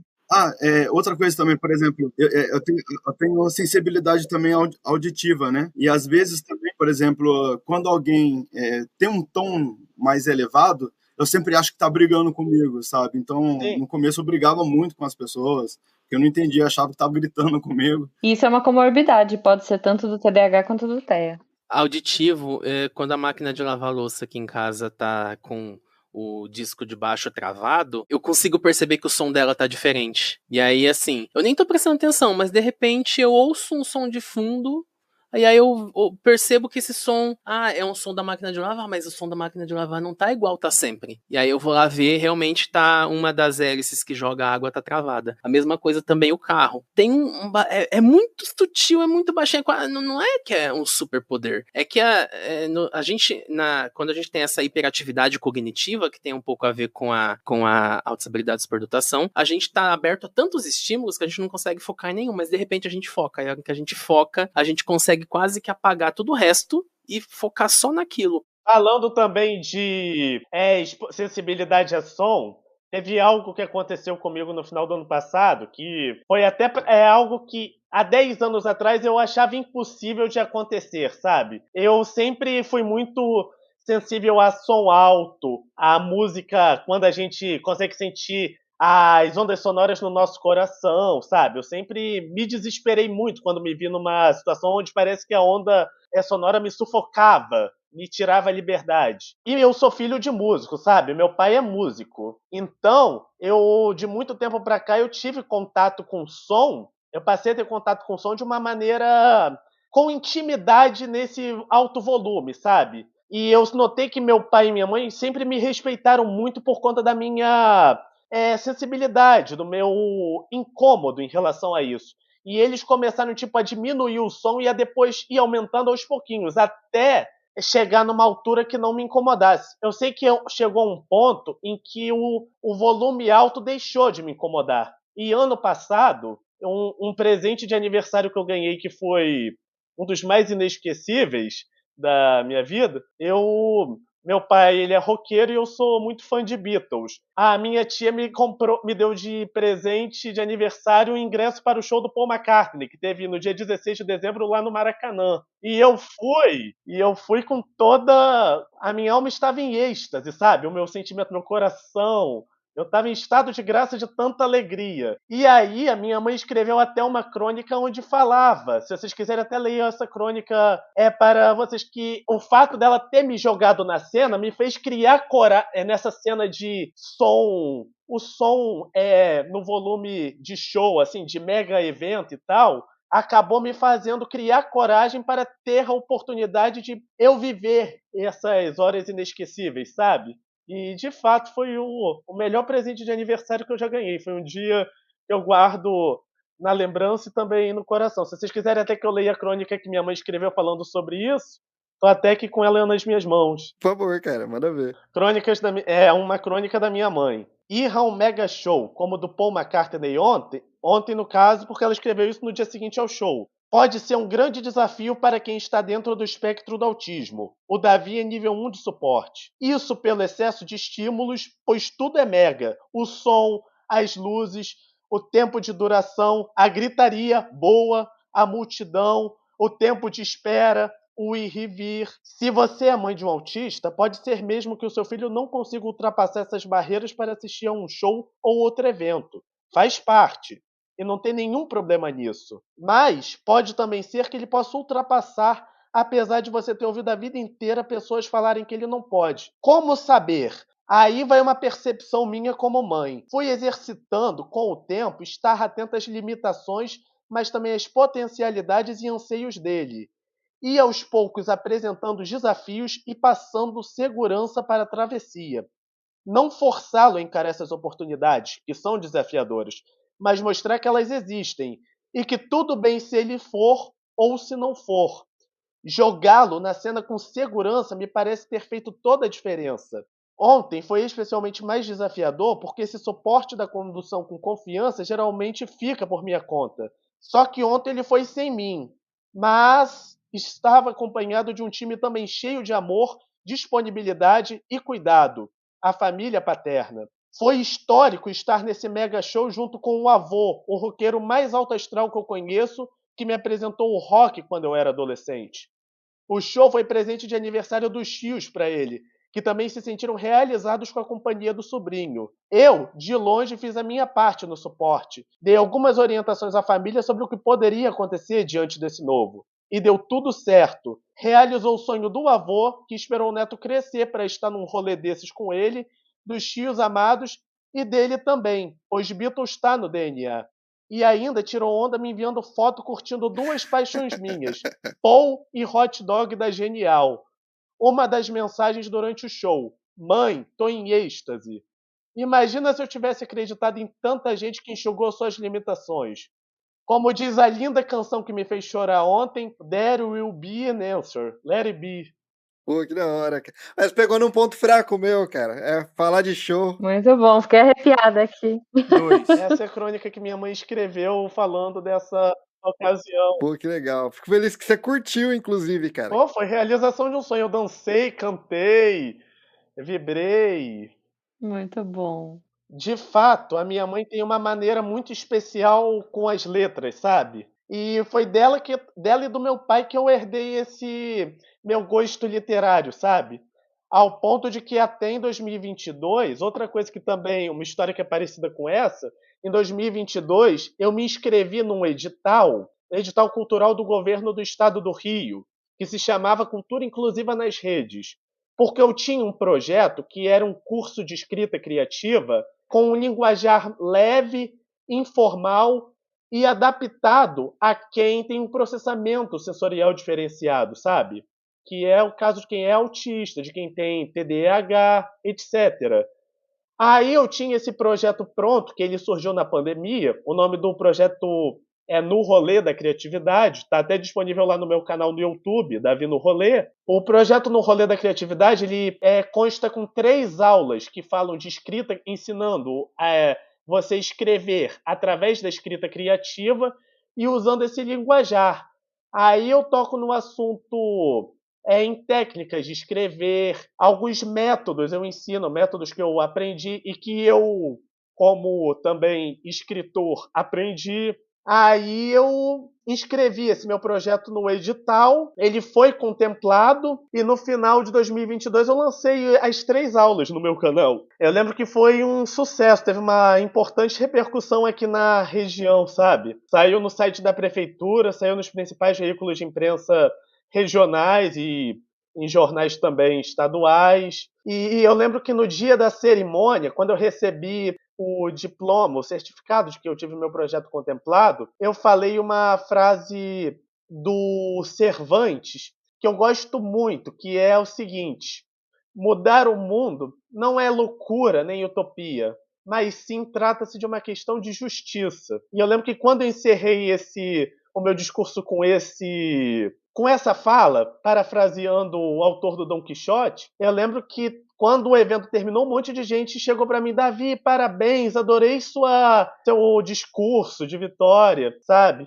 E de lá para cá, eu tive um contato e uma intimidade com o edital que eu passei, digamos, a gostar de inscrever projetos em editais, sabe? Tanto que, ano passado, eu trabalhei durante um bocado de tempo na Secretaria de Cultura de Cabo Frio, que é o município vizinho a São Pedro. Durante esse tempo, o pessoal que trabalhava lá viu o meu projeto ser contemplado e acompanhou de perto, sabe? E aí, uma moça que trabalhava comigo, que é minha amiga, ela falou assim: Davi, abriu um edital cultural do Ministério da Cultura. Vê se você consegue inscrever algum projeto. Eu fui inscrever esse meu curso de novo. Este ano saiu o resultado. Meu projeto foi contemplado em 12º lugar na região sudeste na categoria Diversidade Cultural PCD. Pô, que louco, cara. Parabéns demais. Saiu até reportagem na Record falando disso. Que legal. Parabéns mesmo, Davi. Bom, com essa história aqui do Davi, eu acho que, assim, não quero nem saber a opinião de vocês. Já estão intimados a participar de um segundo episódio para a gente continuar esse papo. Não aceito não como resposta. Então a gente vai ter que gravar um segundo episódio. Sim, tô dentro. Só marcar. Com certeza. A gente se empolga aqui no assunto. Agora é saber o que os ouvintes acham, né? Só para comentar uma coisa aqui, eu vejo um monte de gente aqui nos comentários elogiando a minha mãe. O próprio Anderson falou: sua mãe parece ser uma pessoa tão, tão, tão fofa, que só para levar um gancho disso que eu acabei de falar do meu projeto para o que eu vou falar agora, a minha mãe também, ela criou recentemente, foi no dia 10 deste mês, há 9 dias atrás, ela criou um site. Para quem está nos assistindo e ouvindo, se quiser pode acessar paramãesatípicas.com.br, onde ela fala da maternidade atípica, desmistificando esses preconceitos, esses estereótipos que são muitas vezes colocados de forma incoerente e até injusta a quem vive, a quem é mãe de autista, sabe? E que muitas vezes não entende as questões pela qual a maternidade vivencia sendo mãe de uma pessoa atípica. Quem tiver interesse, www.paramãesatípicas, Perfeito. E assim, você tem que montar um fã-clube para sua mãe, que aqui você já vai ter no mínimo 6 membros desse fã-clube. É isso aí. Você está ouvindo Press Starcast, sua revista digital do mundo para o mundo. Bom, pra gente iniciar aqui então o encerramento, o Renan adora quando eu falo desse jeito, né? Iniciar o encerramento. Eu vou pedir para que você, Anderson, deixe aí as suas considerações finais e o tchau pra galera. Oi, pessoal. Então, foi muito bom participar desse bate-papo com vocês. Gostei demais. Foi muito bom conhecer as experiências de vocês. Tem muita coisa que a gente não conseguiu falar aqui, mas eu espero que a gente possa falar em outro momento. Se tiver aí comentários e dúvidas e perguntas aí, pode estar mandando nas redes sociais aí do Press Start, que o Will traz aqui pra gente. A gente pode estar trazendo aqui para a pauta para a próxima conversa. Eu acho que no mais, talvez a maior dica de todas, independente se você está no espectro ou não, faça terapia, porque isso te ajuda a te conhecer muito mais enquanto pessoa, enquanto indivíduo, e você conhecendo suas limitações e suas potencialidades, você tem condição de ser um ser humano melhor. Então, estar no espectro ou não estar no espectro é só mais uma característica, e que ela, no fim das contas, não deveria ser algo que pudesse nos diferenciar e nos segregar, mas sim nos aproximar, porque somos, dentro das nossas diversidades, podemos todos sermos pessoas cada vez melhores e nos completarmos nas nossas dificuldades e nos potencializarmos em nossas características mais marcantes. Então, façam terapia e sejamos todos cada vez melhores e mais felizes. E aonde que o pessoal te encontra? Cara, eu não sou uma pessoa muito ativa nas redes sociais. O lugar que vai me achar mais fácil é lá na Telegram, né? Nas redes sociais lá do RP Guacha, onde eu sou padrinho lá e onde eu acabei conhecendo o Will, conhecendo a Jujuba, conhecendo o Tiki, que acabou não conseguindo participar aqui. E, cara, é isso. Assim, no mais, pode mandar um oi pro Will, que ele encaminha pra mim e tá de boa. Com certeza vai ser repassado. Davi, muito obrigado por participar. Como já é de tradição aqui do Press Start, para todos que participam pela primeira vez, eu gostaria de agradecer, e sempre que você quiser e puder participar aqui, as portas do estúdio aqui, mesmo que virtualmente, sempre abertas a você. Se você montar o fã-clube da sua mãe, eu já sou um dos membros, tá? E, aliás, qual é o nome da sua mãe? É Simone Costa. O perfil dela no Instagram, deixa eu te passar aqui, é cimendonca.rj. Si de Simone, Mendonca de Mendonça.rj. Tem uma foto dela no site, inclusive, aqui. Tô olhando. アウッサムアゴラオーディポイメントだマイドゥダビサイモネコスタ Olha, sobre a maternidade atípica, eu costumo dizer que ela é aquela viagem que você se preparou para um determinado destino, né? Você escolheu aquele lugar para ir, preparou a mala de acordo com a programação e fez tudo direitinho dentro do que você imaginava, dentro do que você idealizava. Mas, de repente, por algum motivo, você foi parar num outro lugar. Não escolhido. Mas aí você tem que se adaptar, você tem que conhecer melhor aquela realidade daquele lugar. Enfim, é uma viagem com um roteiro diferente. Tá, na minha concepção é isso. O ser humano, ele costuma idealizar muito, né? A gente idealiza família, a gente idealiza relacionamentos amorosos, amizades, emprego, a gente idealiza tudo.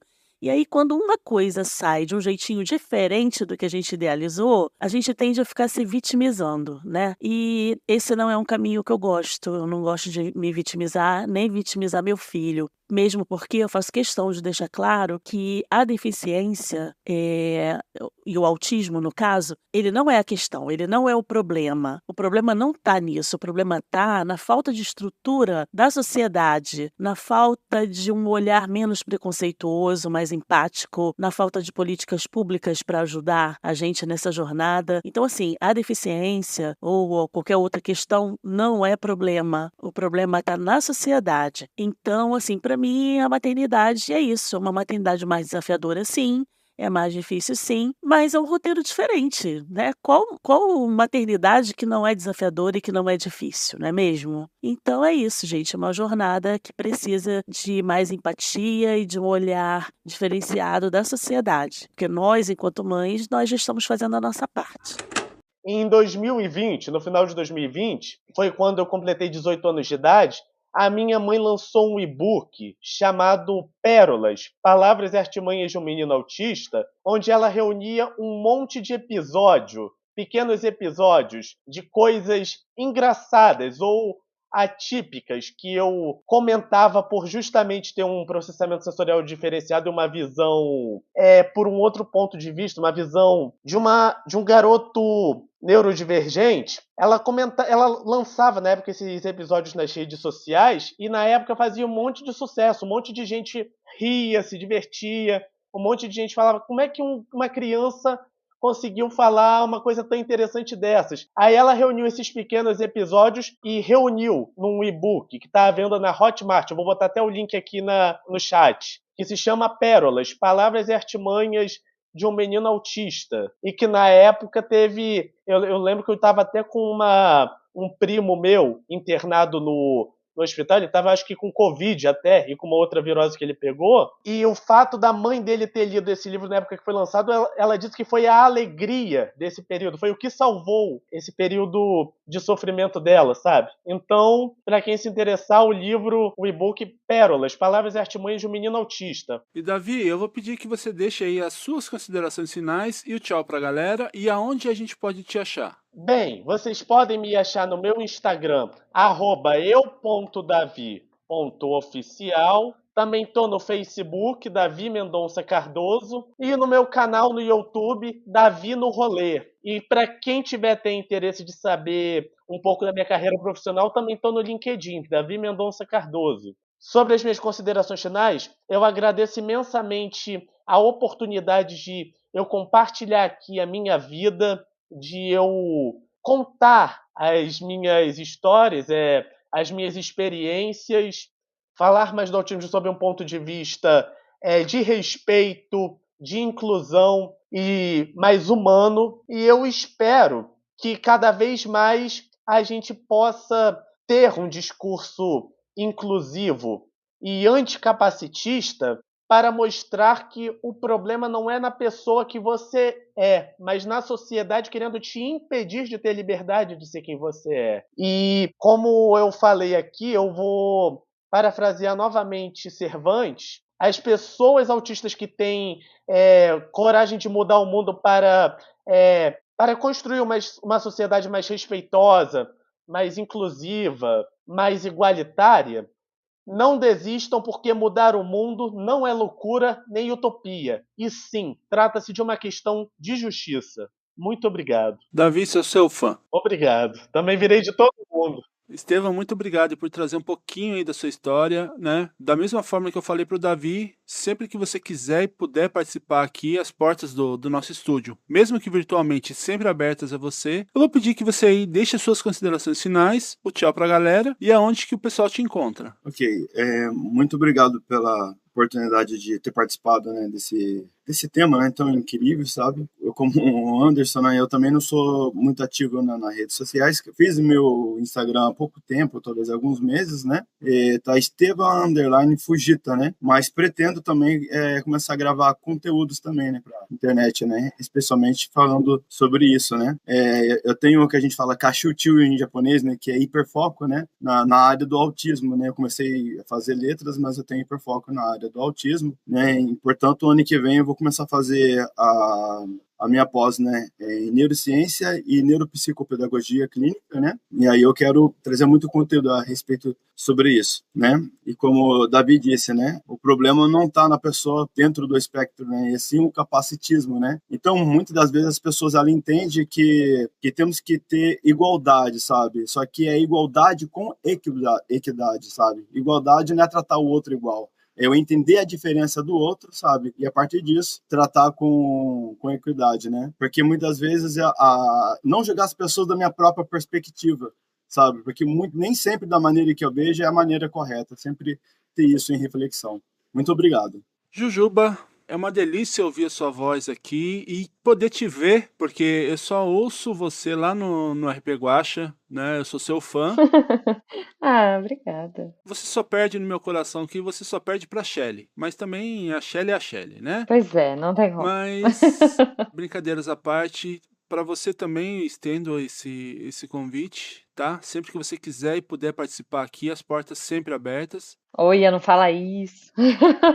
Você vai dando as liberdades, eu vou chegar, eu vou abrir a geladeira, entendeu? Vou botar o pé no sofá. Olha, cuidado com o que você Fique fala. à vontade, que aqui a casa é proporcional ao meu tamanho, né? Para os antigos do RP Guacha, eu sou mais ou menos um fencas de altura, então só os raízes lá que vão entender. Muito bom. Eu vou pedir para que você deixe aí também as suas considerações finais, o tchau para a galera e aonde que ela te encontra. Olha, eu queria deixar algumas sugestões, que eu sou dessas, né? Já que eu sou dorameira, gente, eu queria deixar uma sugestão, eu não sei se todo mundo já viu, se não viram ainda vejam, tem na Netflix, Uma Advogada Extraordinária, é uma série super fofa, muito bacana, uma sugestão de dorama. Já que a gente tá num podcast que fala de videogame, e eu gosto muito de Overwatch, eu não sei se vocês sabem que a Symmetra, segundo o pessoal da Blizzard, eles falam que ela tá dentro do espectro. Symmetra, eu sou... Enfim, pra mim eu falo Symmetra.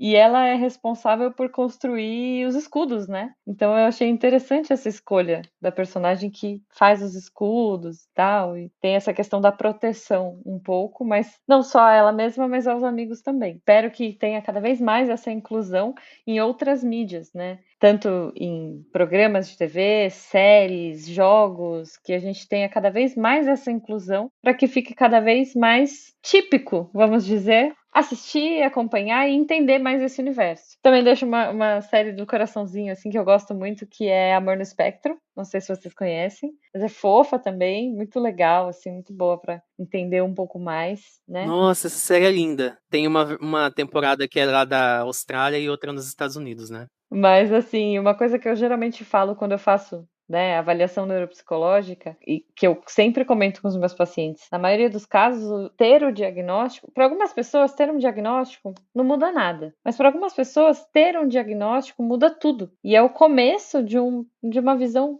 muito diferente sobre si, sobre os outros e sobre o mundo, né? Então, assim, se você tem alguma dúvida, se você tem alguma curiosidade sobre você, se você acha que você pode ter características, procure aprender, procure estudar, procure conversar com profissionais mesmo, né?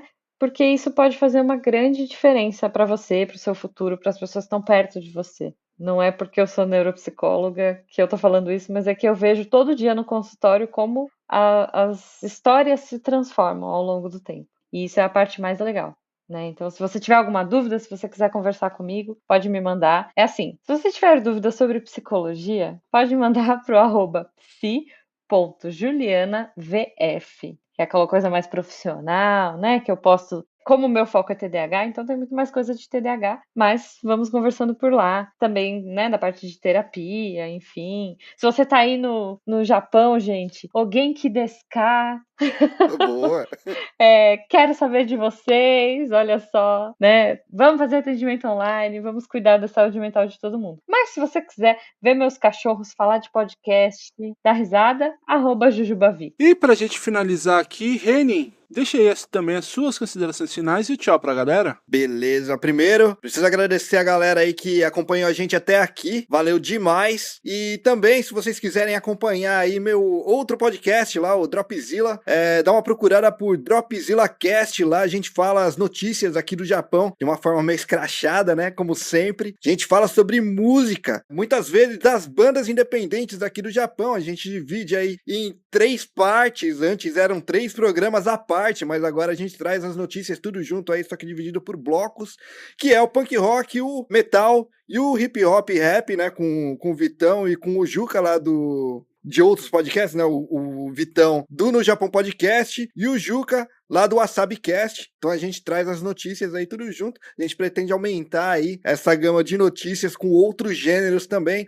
Mas como eu sempre aviso, eu preciso achar gente que goste realmente do gênero pra falar, pra trazer com todo o respeito que a gente traz pros gêneros que a gente gosta tanto, né? E também sobre ciência, que é com o Léo, ex-Léo da NASA, porque agora ele não é mais da NASA, né? Mas o Léo tá lá trazendo as notícias aí sobre ciência e comentando algumas coisas também, não só ciências, o hard, né? Mas também coisas sociais, então é bem legal. Pra quem tiver interesse aí de acompanhar, dá uma procurada, Dropzilla Cast. Beleza? E é isso, galera. Eu agradeço demais. Prazerzaço ter conversado com vocês. De verdade mesmo. Aprendi pra caramba hoje que... Cara, eu era um completo ignorante. Agora eu sei várias histórias legais aí, até pra contar pra galera. Valeu. Abraço! Eu também vou deixando aqui as minhas considerações finais, né? Para quem tá estranhando, né, que eu tô sério aqui, é que, no caso aqui, o papo, apesar de descontraído, merecia, assim, eu ficar mais sério, tá? Então, a quinta série vai voltar, mas a gente sabe também se comportar aqui, né? Que já falaram que eu não sei me comportar, mas eu tô provando que eu sei me comportar. Não parece, mas somos adultos, né? Pelo menos é o que vocês me dizem, né? Eu não me considero assim. Mas... de tamanho, pelo menos, tá lá. Mas, brincadeiras à parte, espero ter trazido esse assunto aqui e, assim, com a atenção que ele merece e com a descontração que deve ser levado esse assunto. Se tratem, procurem um profissional para você ter o diagnóstico. Não se automediquem, por favor. Não se automediquem e deixe o TikTok para dancinha, para memes e para outras curiosidades. Para você ter um diagnóstico, procure um profissional. E lembrando que caso você queira entrar em contato com a gente, você pode enviar um e-mail para nosso e-mail @pressestartcast.com.br através das nossas redes sociais, Facebook, Instagram e YouTube, @PressStartCast oficial. E também aí considere se tornar um padrinho, né, através do Patreon ou através do Apoia-se. E também, se você quiser fazer um Pix também para ajudar a gente a manter a edição de todos os produtos aqui da casa, todos os podcasts aqui da casa, né? Então é só fazer através da chave pressstartcastoficial@gmail.com. E também lá prestigie todos os podcasts aqui da casa. Tem o Incólicas das meninas lá que estão mandando super bem, o Geek Wars, o Gibrano, que todo domingo aí falando das rodadas de futebol do Brasileirão, o Quinta B que tá voltando aí devagarzinho aí, né? Não posso soltar de uma vez, que senão ele despiroca de uma vez e aí rende processo. Então, o Quinta B a gente tá soltando devagarzinho aí. E também, eu acho que é só, né? Eu acabei trocando de posição com o Reni, que o Reni que tinha 500... pode nipo, cara, pode nipo. Não, tô falando daqui do Press Start, né? Que antes eu falava que você tinha 500 programas lá no Dropzilla, agora você enxugou tudo, eu expandi aqui. Exato. E também siga lá o @podnipobr, onde você vai encontrar todos os podcasts aqui da galera do Japão. E nos próximos programas aí a gente vem com novidades também da PodNipoBR. Mas isso aí a gente vai falar um pouquinho mais pra frente, beleza? Eu vou deixando aqui meu muito obrigado para você que ouviu até aqui. Bom dia, boa tarde, boa noite e tchau! Até a próxima, gente!